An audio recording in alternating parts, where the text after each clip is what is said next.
All right, so hi everyone, my name is Raya. I'm the founder and chief executive officer of School of Humanity. For those of you who don't know what we do, we're an online first high school where we're reimagining the high school experience. We're creating a curriculum and model where learners learn, develop 21st century skills by designing solutions to local and global challenges. I've been in the education space for quite a bit now, and I work with governments and organizations as well to redesign their private and public school systems. And today we're here to have a conversation with Jeff, who's the Chief Executive Officer of Coursera. So Jeff is going to get us started with an amazing presentation, and we'll then follow it up with a conversation. So please keep track of any questions that come up, any reflections, because we will have a chance for you to ask them and pose them to Jeff. So Jeff, I'll just hand over to you to start us off with the presentation. Great, thank you. And I don't know if this mic is hot or if I should be using this one. Is there a preference? You hear me okay from here? Sorry, Jeff, before we get started, can I just remind everyone to keep their masks on? So please keep your masks on throughout today's session. Thank you. Great. Well, it is a real pleasure to be here. I'm extremely excited about this topic. I'm delighted to have a chance to really talk in depth about it. I have a few thoughts I will share in the presentation to maybe just generate some ideas for the discussion, but hopefully what we can spend most of our time on is actually discussing some of the, I think, exciting opportunities as well as the challenges that we're facing. And the theme of my talk is really going to be a lot about promise. I mean, we've gone through a very challenging period. We're not totally out of it just yet. I hope that we are able to, country by country, get the pandemic under control, but we have really learned so much in the last 2 years, and I'd like to share some of what we've learned at Coursera. Just very briefly, Coursera is an online learning company. It's founded by 2 professors from Stanford. We now offer over 5,000 courses to over 90 million people. We also serve businesses and governments and other universities. And so we kind of have a perspective that is global and looks to learners in higher education as well as businesses as well as governments. And so it is from this vantage point that I will sort of jump into the presentation here. This is probably not new. I think this is a shared experience across almost every country. This is a Wall Street Journal article that was published during the pandemic that really talks about the way that COVID has accentuated and amplified the disparities between those who are more advantaged and those who are not. And clearly, country by country, we've seen a disparate impact on those who are on one side of the digital divide, and frankly, the wealth divide, and those on the other side. We have seen in the Arab region a particular severe impact. Estimates by the United Nations are that there has been a potential impact of $150 billion in GDP, 17 million potential lost jobs, and 14 million people at risk of being pushed into poverty. What we see too is that the pandemic struck at a time where there were already trends that were amplifying inequalities. And these trends largely are driven by technology and globalization. Essentially, job roles with tasks, component tasks, that are predictable and repeatable are subject to automation by machine learning on things that are cognitively predictable, and robotics and sensors and machine learning on tasks that are mechanically repeatable. COVID came along and really struck at a time where these trends were already accelerating.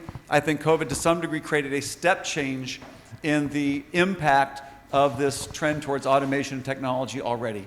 In terms of job displacement, this is the World Economic Forum statistics, the expected rate of increase of skill change that's going to be required, a new phenomenon that was kind of just beginning around remote work has really amplified. There's a lot of open questions about the role that remote work will play. I think it'll be different job by job for sure, depending on the job task. It is likely going to be different country by country and culture by culture. We in California, our headquarters in Mountain View, we decided fairly quickly at the beginning of the pandemic that at Coursera we would adopt a work from anywhere policy. I'll talk a little bit more about that, but recognizing that there is a world of talent and there is a war for talent, we basically projected that employees would really prefer the flexibility of remote work. And in many, many jobs, and increasingly so as they become more digital, jobs will be able to be done remotely. We believed in the Bay Area, if we required employees to come back to Coursera offices, they would quit. And we thought that they would quit because there will be other employers in the Bay Area, like Facebook and Twitter and Apple and Google, who will not require employees to come back. So what I think a lot of employers are underestimating is the war for talent and the demand for top talented people. Maybe an employer can have the majority of their employees come back, but if the top computer scientists want flexibility, if the top data scientists want flexibility, they will demand the ability to work remotely. And if the employer does not give them that flexibility, they can join Coursera. Or they can join many other companies around the world who will be competing now in a global talent pool.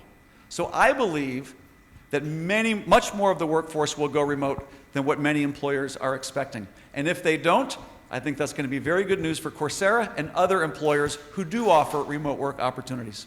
And then finally, when you look at what the response of businesses has been to the pandemic, it is not lost on CEOs that as companies shut down, as industries in travel and hospitality shut down, the NASDAQ stock market reached all-time highs.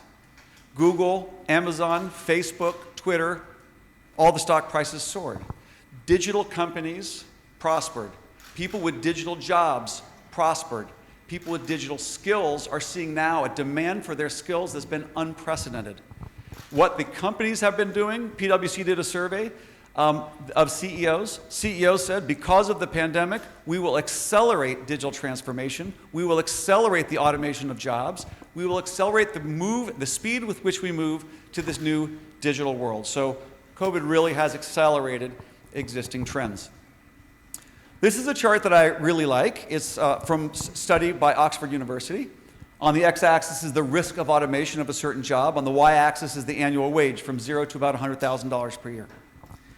What you can see immediately are these big red bubbles. The size of the bubble is the number of people who hold that job. The color of the bubble is the typical education level. These big red bubbles in the lower right basically reflect many, many people who don't have formal educations, who make very low wages, and are doing repeatable, predictable tasks that are almost certainly going to get automated by technology. On the other hand, you see these light blue bubbles. These are people with college degrees who are making very good incomes, who are not doing repeatable, predictable jobs, and who are not very vulnerable to automation. And so what you can see is a massive disparate impact where precisely those least advantaged are those worst impacted, not only by COVID, but by the longer-term trend of automation. And what we're seeing at Coursera is a recognition among governments and businesses, but mostly governments, that we might be facing a situation where technology displaces jobs, and as people will say, also creates jobs. And many people stop right there. They say, it's okay. Technology has always replaced jobs, but it has always created jobs, and everything will be fine. Here's the problem. With automation, the people who are having their jobs displaced do not have the skills today to get the job opportunities that are open. And unless we can mobilize at speed and scale the ability to create knowledge and skills and credentials to help upskill people who are being displaced and give them the skills to do the job, we might see both very high unemployment and massive number of job openings. So what we need to do is to figure out how to skill people to get these new job opportunities. That survey from PwC said, what do you think to CEOs is going to be the impact of COVID on automation? This is actually a survey by McKinsey that said, what have you done?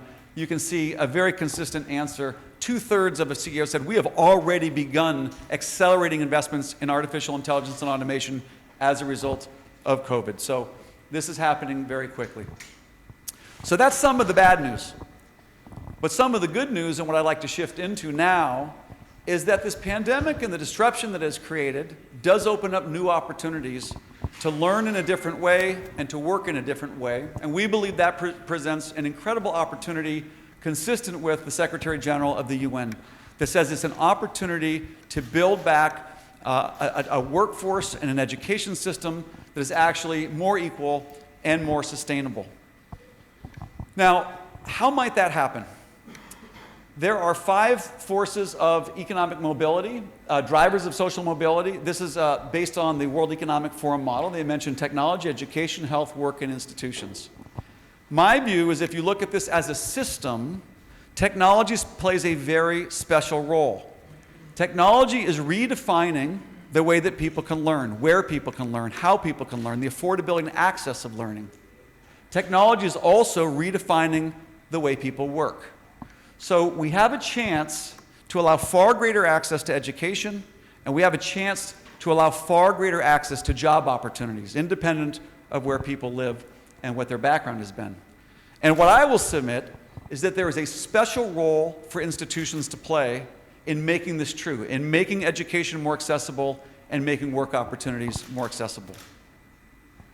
When you look at the kinds of jobs that are in most demand, this is from the World Economic Forum on the left, you see that many of the big job opportunities are digital jobs. There's also a lot of job opportunities in health-related jobs, and there's an intersection as well between healthcare and digital. But these are the top 5 jobs with the highest rate of increasing demand as identified by the World Economic Forum.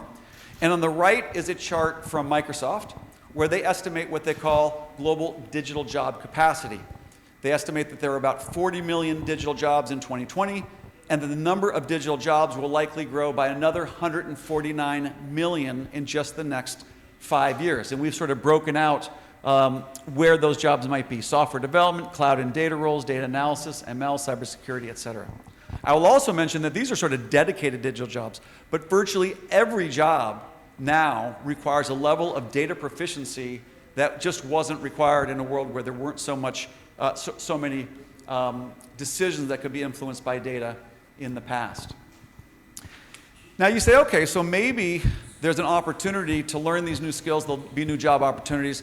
Another point that I think is important to consider is the kinds of job opportunities that are emerging that require digital skills also are the kinds of jobs that can be done increasingly online, remotely. And you can see this is from University of Chicago, but it shows the relationship between the ability to work from home and average income. If I were a government, I would be saying, first, where are the jobs? Second, where are the digital jobs? And the reason I'd focus on digital jobs, not exclusively, but primarily, digital jobs are the ones where the skills can be learned online. Also, digital jobs have the highest likelihood of being able to be done remotely. Learning online is very cost effective. It can reach large populations. It happens on mobile phones. People don't have to go to a physical place. They don't have to migrate to cities to learn. And those digital jobs can also often be done remotely. So not only can you learn from anywhere and not have to leave your community, you also can take jobs from far more places without having to leave your community. I would submit that online learning and remote work could represent a very effective strategy to mitigate mass human migration across continents. So I think there's really an opportunity here that looks at the twin forces of online learning and remote work. This is just a survey from Deloitte. Basically says who's responsible for upskilling people. Organizations, businesses kind of comes up as number 1, followed by individuals, followed by educational institutions, governments, professionals. This is a survey that they did based on businesses. But clearly organizations have a huge role to play. So in the earliest days of Coursera, we offered courses directly to individuals. We now have 92 million learners on Coursera. But I will tell you, the role of institutions, businesses and governments and universities is extremely important in making sure that individuals have access to the learning and also can get that learning connected to the economic opportunities. And that now will segment in the second part of the presentation, which I call the progress and promise of online learning. Just really quickly in terms of where we're coming from as I talk about the sort of data that we're going to be sharing. Coursera, we think of it really as a learning ecosystem. It started with a university and 2 professors. It has grown to be 175 universities and 75 industry partners. This is Google and Microsoft and big industry players. They published about 5,000 courses on Coursera. We now make them available to 92 million learners around the world, 80% of whom are outside of the United States. And in addition to that B2C, that original MOOC phenomenon in 2012 and 2013, that's sort of B2C, we've also created an institutional distribution capability where these courses are offered to over 2,000 businesses who want to upskill and reskill their employees. We now serve hundreds of government agencies who are looking to not only upskill their public sector workers, but also their citizens with workforce development efforts. And finally, Coursera for Campus, which is for universities. We now have thousands of universities using Coursera to deliver online courses as part of the on-campus delivery of education. In terms of where we're seeing the highest growth rates in learners, it is not in the Western countries. It is in Africa, it's in the Middle East, it's in Latin America, it's in India. Today we have about 5 million learners in the Middle East, 14 million in India, 17 million in Latin America. You can see that North America and Europe are a bit bigger in terms of representation, but growing more slowly. So another great example of how online learning can really reach audiences that in the past have been much more difficult to reach. When we look at the Middle East in terms of demographics, we find that the youngest learners on Coursera are in the Middle East. Among all countries in the world, the youngest learners on Coursera are the learners in Egypt. But in the Middle East broadly, there are 37% of the learners are women. Almost 60% of the learning is happening on mobile devices. And a neat thing about the mobile devices is that with connectivity, you can download the courses onto the phone. You can be learning offline when you don't have connection to power and when you don't have connection to the internet. And then when you get internet connectivity, you can upload and synchronize your coursework. In terms of the impact that online learning is having by gender, we saw something pretty interesting and I think something pretty promising during the pandemic. When you look at gender inequality generally, this is not online, but generally, you see that globally and in the Arab region, far more men are in full-time employment than women. And when you look at what's happening, at least on Coursera, we saw that during the pandemic, a disproportionate amount of the new learners were women. The new course enrollments were women, being taken by women, especially in STEM courses and entry-level professional certificates. So you can see in 2019, 38% of overall course enrollments were by women. That has jumped to 45% globally on Coursera in 2020 and 2021. So even as women pulled back from the workforce, often to take care of kids and family, they found that the flexibility of online learning afforded an ability to continue to learn even as they were not participating in the labor force. You saw more modest increases. We saw more modest increases in the Middle East and North Africa.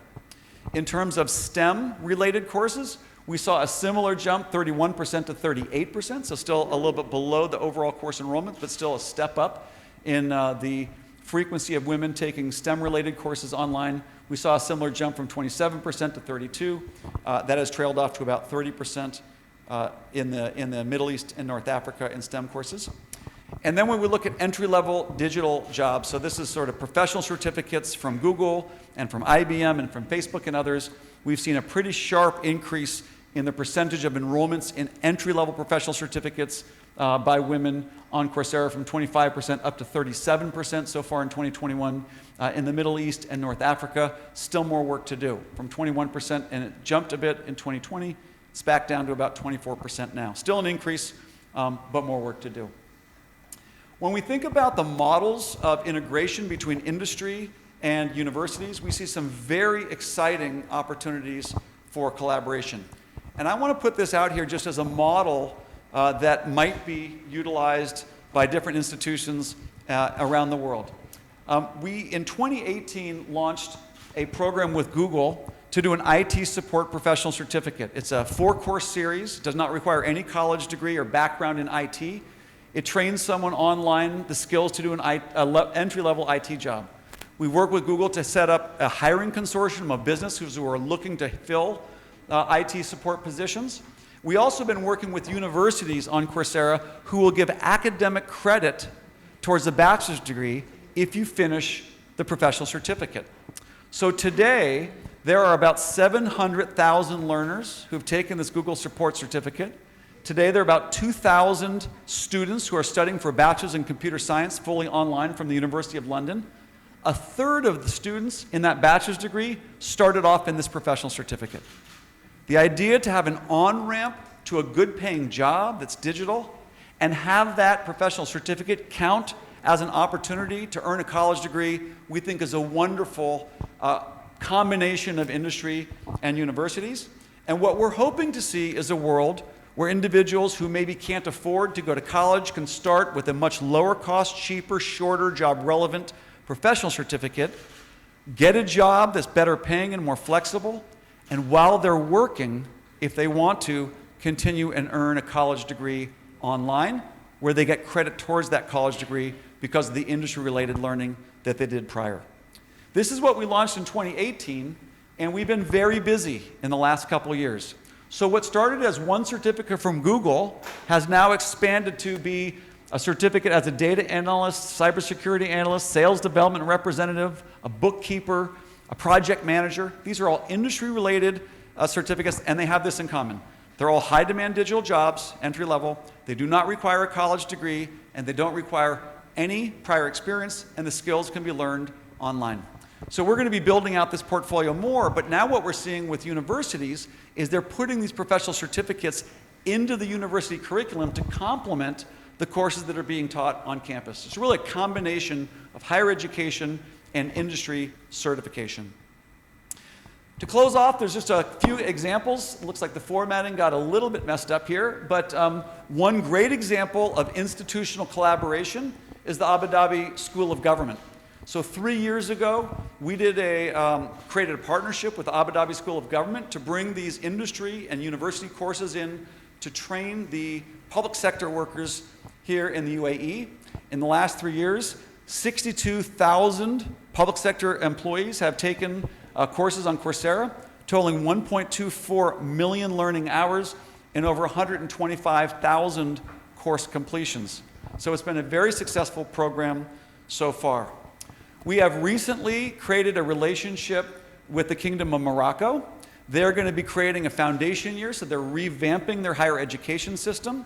And what the Ministry of Education did is they worked out an agreement with Coursera where every university, public and private in Morocco, will have the same access to Coursera for Campus as a platform to basically create a new level of curriculum, foundational curriculum, and industry curriculum that can complement the existing higher education curriculum. So we're seeing really great examples of ministries working with the private sector to also facilitate progress and innovation in the higher education system.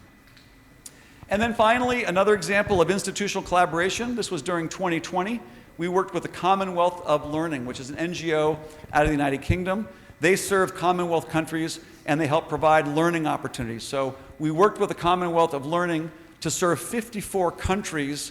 During the pandemic, we reached over 100,000 learners, over 1 million enrollments. The country of Barbados, for example, following up on this program, has basically licensed Coursera for every citizen in Barbados, especially with an emphasis on tourism and hospitality, but they're really looking at digital platforms to help upskill and reskill their entire population. So with that, I'll conclude and then we'll do some Q&A here, but I really do believe that the twin opportunities of online learning and remote work can create an environment where anyone, anywhere, no matter where you live and what your background is, have access to equal learning opportunities, and because of remote work, increasingly can turn that into more equal economic opportunities. So thank you very much, and looking forward to the questions.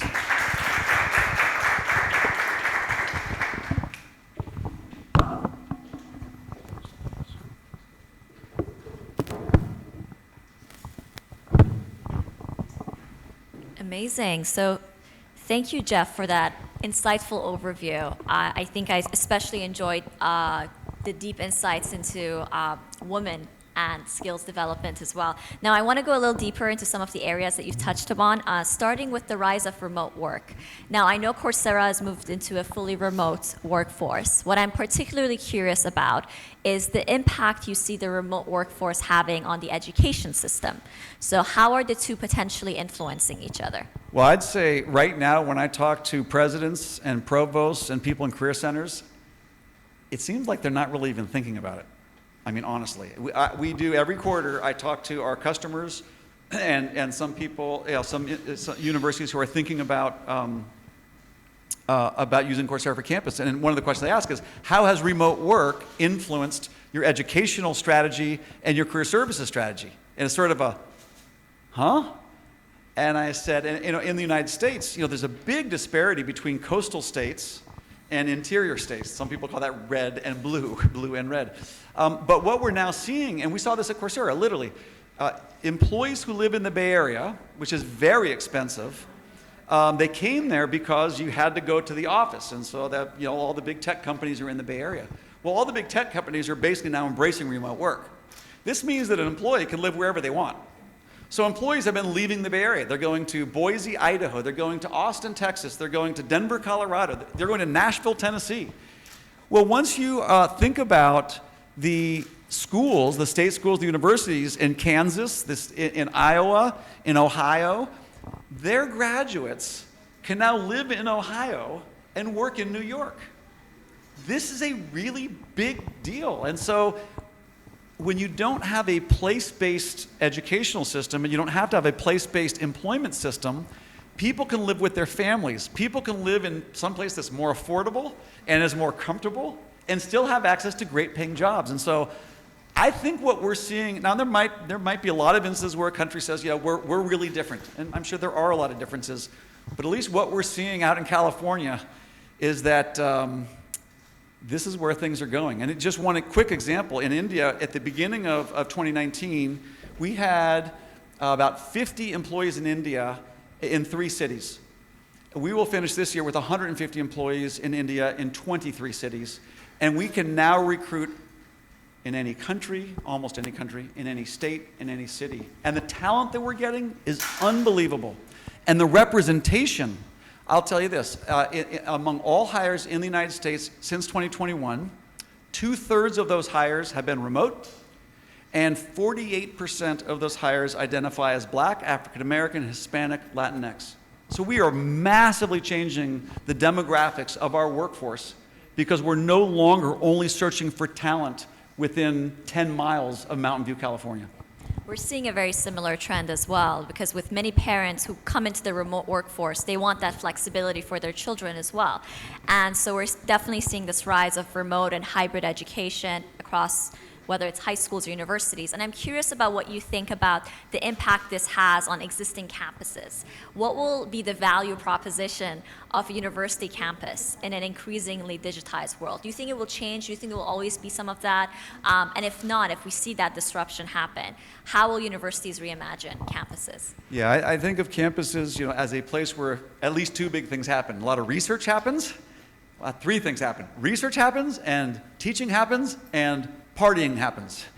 Young people, certainly my 3 daughters, they didn't want to do remote learning from home. They wanted to get out there and meet friends and live in a different city. And at a certain time in a young adult's life, getting away from home and being in a certain environment where they can stimulate their mind and also have a lot of fun is valuable. It's a little expensive, but I think there's something really valuable for those types of students. So I do think a residential experience for many will be something they seek. But for many, it will be cost prohibitive. And so I think what we need to do is kind of unbundle the residential experience from the online learning so that anyone can learn, and maybe if you're able to go have a residential experience, that will be valuable. Another thing that happens on campus is research. I do think that a lot of the advanced research is going to happen in state-of-the-art research facilities on campuses. So I think we shouldn't forget that a lot of good research happens. So campuses are not going to go away. But I think the learning is going to happen almost entirely, at least partially online, even if you're on campus. And the ability to serve students who can't move to campus because they have families or they have jobs or they can't afford to, that's going to be, I think, the big game changer. So we're really excited, especially for adults who are 30, 40, 50. They need to refresh their skills too. I think that universities can reach a whole new audience. Makes sense. And this is an interesting trend we actually saw during COVID that happens kind of under the radar, which was WeWork started contracting with some universities and offering these hybrid satellite campuses on WeWork offices around the world so that university students that were studying remotely could still have a place to go for that community learning. So we're already starting to see this trend of unbundling. And there are similar organizations in high schools, the high school space, that offer co-learning spaces where you can go and socialize, get access to facilities, whereas you have different organizations offering learning, right? So that unbundling, I think, is really fascinating. Well, and we even see the same thing with work. So we're kind of unbundling the work experience as well. Everybody works online. Even if you're in the office, you're still working online. But what we just did a few weeks ago at Coursera, since we now have people spread all over the world, and you know, the social aspect is important. I'm not saying that that's going away. And what I've realized being on the road out here with my colleagues, it's way more fun to be in person. Zoom is not fun, at least for me. Zoom is very productive. Zoom is very efficient. You can get a lot of work done. But there is something about social connection. There's something about enjoying spending time with your colleagues. So one of the things that we've done is really flipping real estate on its head. We're not leasing more buildings right now. But what we're doing is what we call pop-up events. We call them, where basically we find people in a certain geographic area who are working remotely. We want to have once a quarter rent a hotel or some physical space where people can get to within 2 hours. They don't necessarily work together on the same teams, but they live in the same place, the same time zone. And we're having social events in person, and we work online. And I think that this is the way that we use space in learning and in work, I think, is going to change dramatically in the coming 5 or 10 years. Awesome. And one of the things that really excited me was the partnerships you have with industry. I think this is a really exciting trend that could really push higher education to innovate. And my question here is, you know, a lot of these certifications are micro-certifications. They take the fraction of a time of a university degree. Do you think that in the future, the university degree, the 4-year undergraduate degree, will be largely obsolete and it'll be replaced with these micro-credentials that we continue to build throughout our lifetime? My sense is that for the most elite, well, what's the value of a college degree? A lot of it is the learning that happens and the credential that helps signal to an employer that you're going to be a valuable employee who can produce good results for the business. My sense is that the selection signal of elite universities will remain very, very valuable. I don't think that the whole, you know, remote online learning thing is going to have a huge impact on the most elite campuses, because I think those students are going to be able to get good jobs for quite some time. But for many other universities, if they don't adapt, I think they will be under pressure. However, they're going to adapt. We see it happening already. People often say, well, what's going to win, the micro-credential or the college degree? What's going to win, in person or online? What's going to win? You know, industry is educating people or universities educating people? And I say it's not so dichotomous. It will be a hybrid of online and in person. It will be a hybrid of industry and universities. It will be a hybrid of a college degree and a micro-credential. We see many universities right now integrating micro-credentials into their degree program. So when you graduate, you have taken courses that come from the university. You've also taken courses on Coursera that come from industry. You graduate with a college degree and a transcript. You also graduate with a professional certificate from Facebook in social media marketing. They're not mutually exclusive. And I think that too many people make the mistake that thinking it's going to be one way or the other. The world is way more dynamic, and I think more sophisticated than that. Makes sense. So there's a saying in ed tech that community trumps content. A realization that a lot of ed tech companies are having around the fact that content-based plays usually have a lot of drop-off rates, whereas social learning angles usually have higher engagement rates. And I'm curious about what you think about A, this philosophy of community over content, and B, how you think MOOCs will start to change in order to incorporate more of that social learning. Yeah, so I think social learning is very important, not the least of which is because it creates and helps reinforce habit. It takes a lot of work to learn. I mean, it takes time, it takes mental focus, and you know, if you're really trying to build skills like to be a computer scientist, you don't learn that by watching a few 10-minute YouTube videos. I mean, it takes a lot of time and effort. Being part of a social group, like a book club, or like a team in training if you're trying to exercise to run a race, like being part of a cohort does help create a stronger sense of habit. It's not required in every case, but it certainly is helpful. My thought is that content is generally something that is easier to replicate. So I do think that ed tech companies that only do content will probably not become super valuable. It's too easy to copy. Community will be valuable. We'll talk about it in a sec. But I also think credentials will be valuable. Because what employers really care about, they might care a little bit that you were part of a community, but what they really care about is, do you have the skills that I need for you to do well in this job? So look into a credential which is issued by an institution that says this person, according to our assessments, this person knows these things at this level of proficiency. We believe that credentials are extremely important. Content is also, of course, an enabler. And I'd say that community is valuable to help with the persistence. We have open courses that are purely asynchronous. We do peer reviews. We have some group projects, but generally it's asynchronous, and people do it at their own pace. We also have now over 30 accredited bachelor's and master's degrees. Those are absolutely done in cohorts. There are professors, there are TAs. You get the same degree as you would have gotten if you were on campus, but you happen to be online. So we do think that increasingly building cohorts of learners is a great way to help that habit of persistence, and I think you will see a lot of that over time. That's so exciting. It was really cool to see the case studies from the region. And it seems like you guys are doing a lot of amazing work in the region. And I'm curious about what are some of the trends that you're seeing specifically in the MENA region with regards especially to the public sector and education that perhaps you're not seeing in Western countries. Yeah, my sense is that the focus from governments on the importance of youth skills and employment is higher in this region than what I see in the United States and in Europe.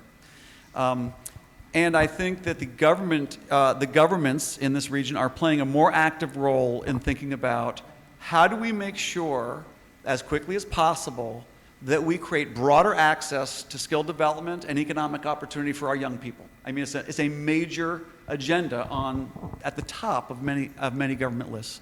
And they're thinking about putting funding against it in a way that, frankly, the United States is not so much.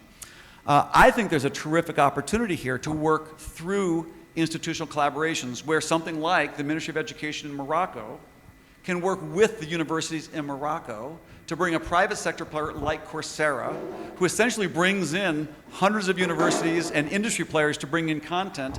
This is the kind of collaboration that I think can hit a speed and scale of reskilling that's almost impossible for any one public institution or any one private institution to match. So I love the idea of being a platform or an ecosystem where institutions can work together. Frankly, we're seeing that much more in this region than we're seeing in other parts of the world.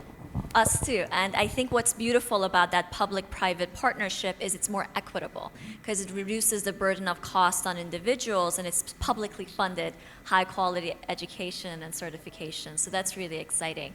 Another area that I'm really curious about and is close to my heart is the innovation around pedagogy and curriculum itself. So in the last panel, we heard the importance of reimagining the curriculum itself, the content itself. It's not enough to just digitize all of the old school courses, right? We need to rethink it. And so I'm curious about how you're seeing the trend within either MOOCs or Coursera around universities rethinking what we learn and how we learn it out of that traditional lecture plus exam model towards newer ways of learning. Yeah, and I'll just add a third, which is who learns, right? So in terms of what we learn, I think that there's a growing awareness that, especially for private universities who are less insulated from market forces than certain public universities, if you will, they're realizing that students will choose to go to that university if they believe there's going to be a job on the other side. So that's kind of number one, is job relevance is particularly salient to private universities. Honestly, some public universities, other than the pressure they're getting from the government, they're kind of feeling like, we'll do our best. But what needs to be learned, I think, is definitely a greater emphasis on skills that are associated with high-demand jobs. Skills associated with data fluency, computer science, business skills, language skills. This is clearly, I think, an imperative. In terms of how people learn, that's still very much emerging. And I think as we get into VR and augmented reality, it's going to continue to change quite rapidly. But clearly, there are certain things that work really well self-paced, and there are certain things that, frankly, are better in live discussion. The idea that a professor stands in a lecture hall that is a building that was expensive to build, And then you have 500 kids, or however many kids, come into this one place at one time to listen to a professor just talk, no interaction, just talk. And then when they're finished talking, all the students leave the building. That doesn't make a lot of sense. It feels to me that certain types of the learning experiences, like lectures, should be done on video, where someone can watch it wherever they want, whenever they want. They can pause the video and go to the bathroom or take a drink.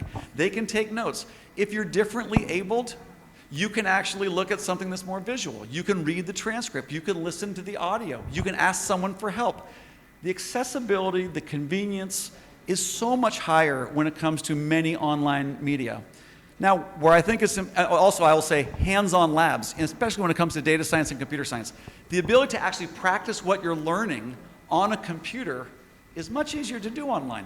Now, what's not as easy online is interactive discussion and people challenging their thinking and people exploring new ideas interactively with peers and professors. So I think that the synchronous piece should be the interactive piece, and everything that's not interactive, do it online. It's more accessible, more convenient, more affordable.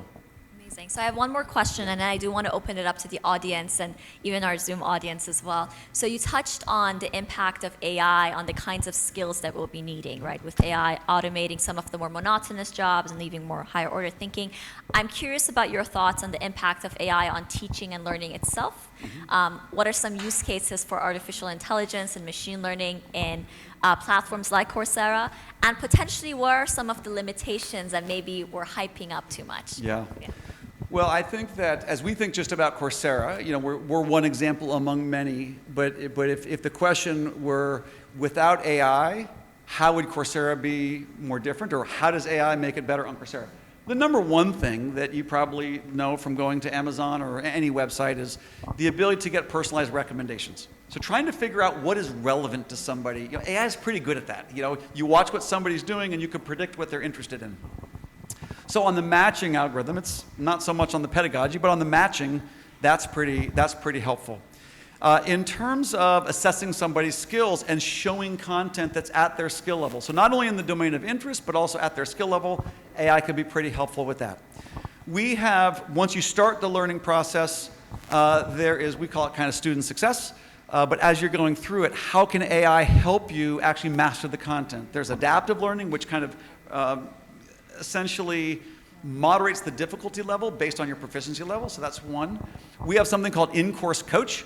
As a learner goes through a course, we're watching their progress and what they're getting right and wrong.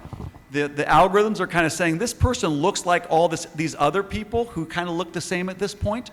These other people did not pass this test. And so we can say to a learner, based on your experience so far, this is going to be a hard test coming up. When we look at other learners like you, when they studied this material, they did better on the test. And so we'll actually give them personalized study guides of what they should be reviewing based on their own experience in the course, so they have a higher chance of persisting. We also have the ability using AI as they go through, it's pretty similar, to assess the probability that a given student passes a test, the probability that a student drops out of a course, the probability that a student drops out of a degree program. And we can set thresholds for the professors so that if a student has a certain risk of failure in a test, failure in a course, failure in a degree program, they show up on a dashboard. It says these students are at risk, and here are intervention recommendations for how you might send an email, give them a call, have a TA help them prepare for certain tests. I think personalized advice and support is going to be, I think, another really nice part of what AI can do. That's fascinating. I'd love to imagine a world where we have mass personalized courses. Every learner on earth has their own personalized curriculum driven by AI at a significantly lower cost. One can only imagine the impact that could have on I'll the throw world. one more comment about AI. If you've seen The Social Dilemma, this is maybe not going to be what you're expecting. The importance of education and being able to discriminate among the information that you're getting has never been greater. The worst thing, maybe the worst thing about AI, in my opinion, is the ability to create severe polarization of people's worldviews. And if you see this movie, Social Dilemma, I live out there, and I know the people in that movie. It's true. This is really what's happening. When you have a business model where the number of clicks drives your profits. You call it engagement. That's a euphemism, but it's basically the algorithms they don't know what they're doing. The algorithm is just trying to figure out what are you most likely to click on. The human brain, I believe, this is a little bit of editorial, the human brain in times of change are looking for safety.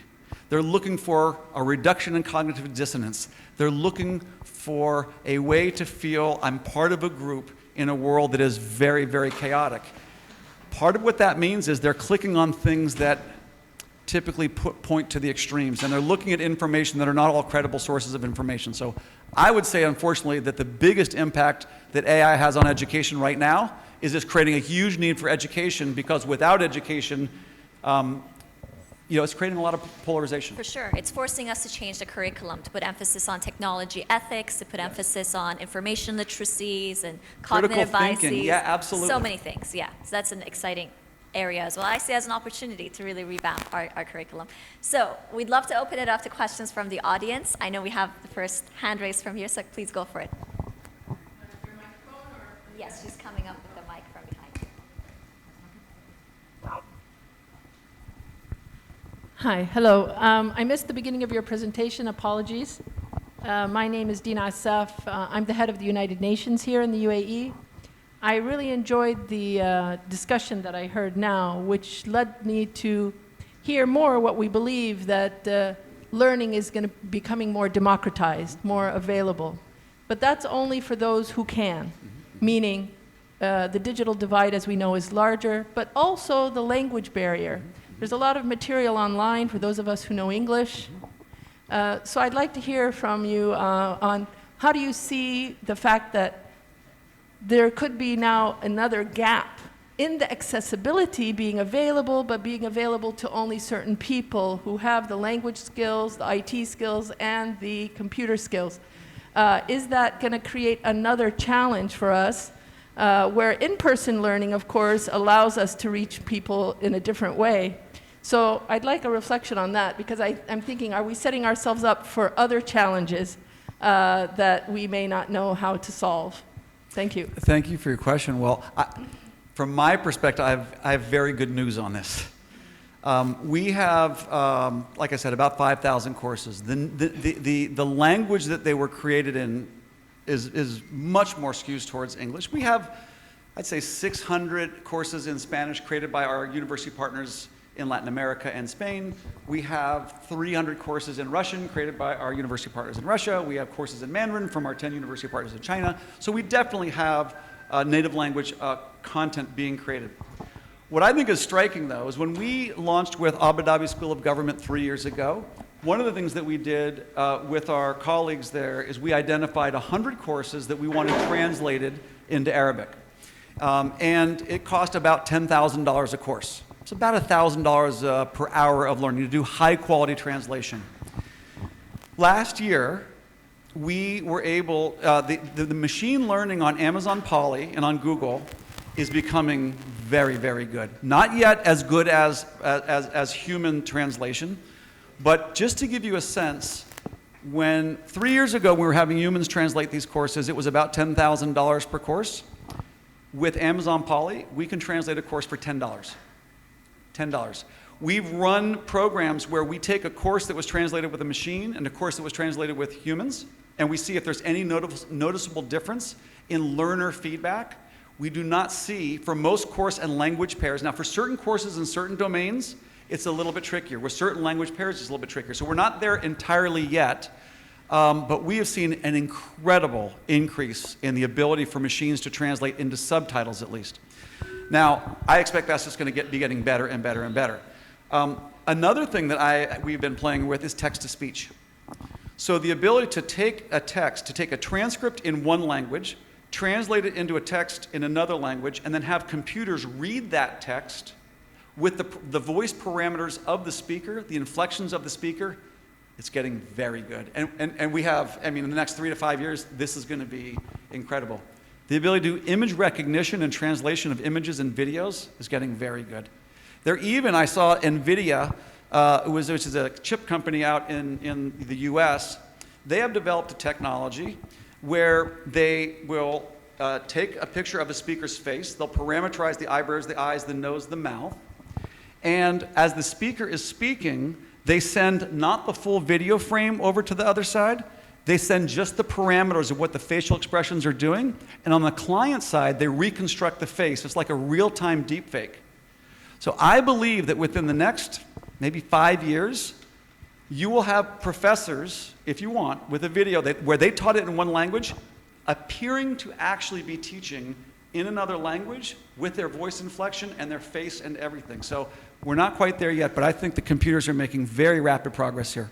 Now, one other quick thing, on local context, because context also matters. What we're working on at Coursera is one where the big heavy-duty courses, 5 or 10 courses to teach digital marketing would be done in one language, but then we are complementing that with smaller 1-hour hands-on projects that applies that learning using a special tool.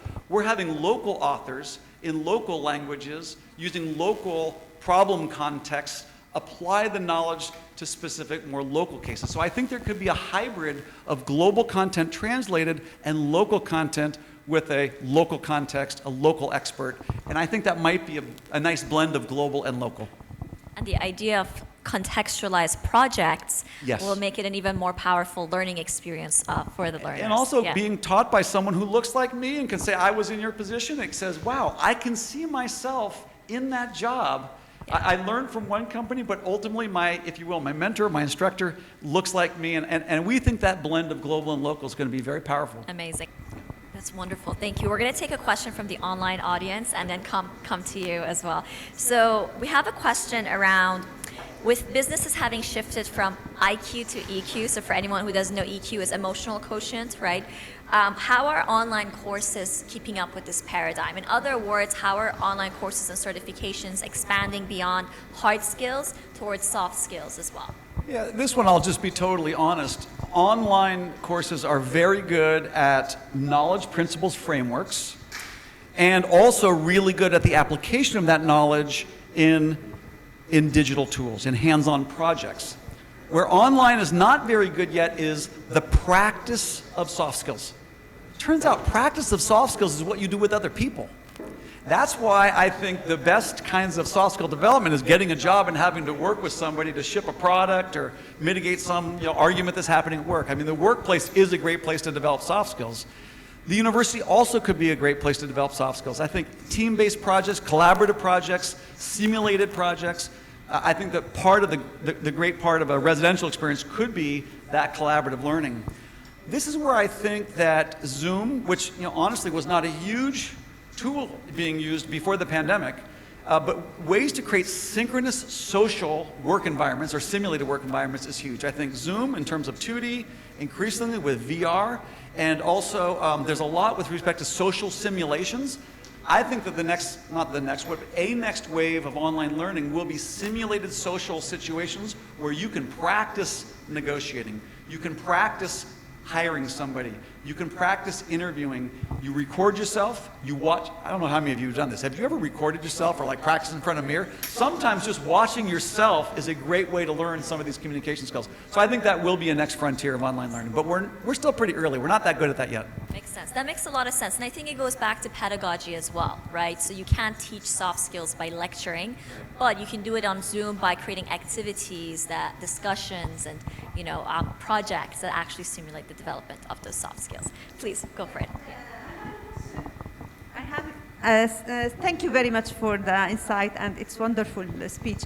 My question is related to your interaction with countries and with university. I mean, as Coursera, you interact with country or with institution in the country, and if there is package that you offer to countries vis-a-vis package you offer to institution within one country. I mean, by that, if, for example, in Lebanon, one institution would like to make collaboration with Coursera, is it possible, or it should be really at national level? If you have some insight about this topic. Yeah, it's a great question. And what we're seeing around the world, probably not surprisingly, is that it differs by geography. So in the US, we see some collaboration, like the state of New York during the pandemic. The state of New York bought licenses to Coursera partly to upskill public sector workers in New York, but mostly they gave the licenses to the City University Network of New York, and they also gave licenses to businesses, and they basically said, we want to help bridge the businesses and the job role needs and the universities and the ability to create graduates. So the Department of Labor of New York basically provided that bridging, and they also funded it. In the case of some countries, the government will come in as a policymaker. Frankly, a lot of universities would just love it if the Ministry of Education would say, it's okay to integrate courses in this way and to allow these courses under certain conditions to count as credit towards the college degree. It's purely a policy question. Some governments are also adding financial resources where they're actually buying maybe not all of Coursera, but we have something called the Career Academy. It's just the professional certificates. And the ministries are saying, well, we can try to revamp the entire curriculum of all of our universities, but maybe to start, we can just supplement the curriculum with online professional certificates from industry. That way students can have the combination of the existing course catalog and new industry content on Coursera. As a company, just sort of strategically, in terms of serving people, we definitely, it is very intentional that we have something called Coursera for Business and Coursera for Campus. We, by working with 2,900 businesses, we know what jobs are in demand. We know what skills are being trained. The actual employers are telling us, I need my data scientists to know Python. What we're doing now is taking the skill set requirements from Coursera for Business, putting them into campuses so that a student, 2 years before they graduate, they can say, I want to be a product marketer. Well, we can say, if you want to be a product marketer, these are the actual skills of actual product marketers in businesses in your region, and you can learn those skills, and we'll benchmark your skills with the people working in those jobs. And by the way, when you graduate, we'll show the employers which students have better skills than their existing employees. So bridging our Coursera for Campus customers with our Coursera for Business customers based on a skill profile, we think is going to be a very important part of helping with the employability question. Amazing. And it occurs to me that that's a great way for a student to experiment with a potential career path before committing to it long term as well. We see students pursuing their, to finish a professional certificate for a student, it takes about 50 hours. Over the course of 4 years, 50 hours for a really ambitious student is not a ton. We see students, while they're pursuing a bachelor's degree in psychology, they'll get a professional certificate in IT support and also a professional certificate in project management. And they're not sure what they want to do, but it's paid for by the university. It doesn't take that much time. It's flexible, and it gives them more choices when they graduate. So yeah, we think there's a lot of optionality in this approach. Awesome. We have time for one last question, so we'll take a question from the audience, the online audience. There's a question around something you've touched on, but we'd love to go deeper into, is what are some of the main obstacles that hinder learners in purely self-paced learning? And how do you overcome those obstacles? And there's also an add-on here about access to tools that might be useful during the learning process and how that's provided. Yeah, I think the obstacles, frankly, are money. And the way that we help to deal with that is we offer financial aid and scholarships, B2C, directly to individuals, but honestly, working through institutions. And working through institutions. When you're trying to develop, it's a little bit of a problem, right? If you're trying to develop human capital, and that requires financial capital, like, where's the money going to come from for that person to develop their human capital in the first place? Institutions can play a role. Businesses and governments and even universities, public universities, could play a big role in making sure that the learning is available. I think another one is sort of time and persistence. So it does, learning transformative skills isn't easy. It takes time. To me, what we've seen is there has to be an incentive and a reason that people get motivated. Once you deal with the economic issue, the question is, do they believe that they can do it? And if they do, there's going to be a payoff. Job opportunities is the most valuable incentive for most learners to persist in a course of study. The other thing that I will say is working in cohorts also helps. With students, we've seen a big difference. If you offer a course on Coursera to a student and it counts as credit towards their college degree, versus the same course and it doesn't count as credit towards their college degree, the adoption rate and the completion rate is 2 or 3 times higher because the student's saying, wow, I'm learning a skill and I'm getting this towards my college degree, like this is the best of both worlds. So I do think that there's a value to doing it for credit, even though it's often faster to offer these courses not for credit, just so that you don't have to deal with all the policy and accreditation questions as you get into the campuses. With respect to the kinds of tools, we're super excited about something we call Coursera Labs, and I don't mean for this to sound like an advertisement, but just more as a display of what's available with technology. We have the ability, and others do as well, in a browser, without downloading any software, without installing or configuring any software, without installing any data sets, we can run any Windows product, any Linux product, and any cloud application in a browser. All the compute happens on servers, not on the local machine. All the memory, all the bandwidth, all the storage, all is happening on the server. What this does is it really reduces the hardware requirements of a student to learn something like big data or machine learning, because it's all happening within a browser. We think that this is really important in terms of where do the investments really need to be made. Very basic hardware requirements allow you to do very sophisticated things when the compute is happening in the cloud. So we think that things like Coursera Labs is a huge equalizer, because it's no longer the type of hardware you have, locally. It's more just the bandwidth. I mean, bandwidth is important. You can do it on mobile phones, but the bandwidth is important to be able to access the servers, but most of the compute's happening in the cloud.